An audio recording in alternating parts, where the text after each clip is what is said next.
ଏପଟେ ଆମର ପୂଜାରୀ ଆଜ୍ଞା ବି ଅଛନ୍ତି ତ ତାଙ୍କୁ ବି ପଚାରି ବୁଝିବା। ତ ମେରୁ ଯାତ୍ରା କୋଉଥିପାଇଁ ରହୁଛି ତ ଆଜ୍ଞାଙ୍କୁ ବି ପଚାରି ବୁଝି ନେବା।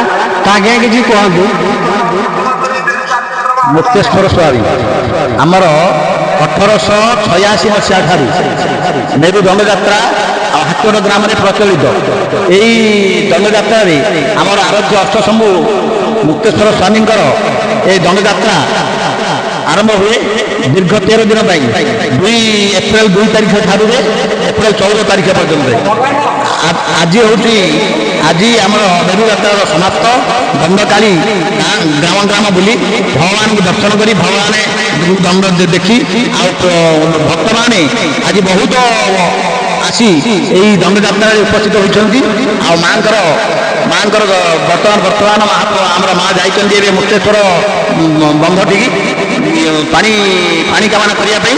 ତାପରେ ଆସି ଏହି ଦଣ୍ଡଯାତ୍ରାରେ ମା ବିରାଜମାନ କରିବେ ଆଉ ସମସ୍ତେ ଭକ୍ତମାନେ ଆସି ଏହି ମାଙ୍କର ସାନ୍ନିଧ୍ୟ ଲାଭ କରି ଆଉ କୃପା ଲାଭ କରିବେ।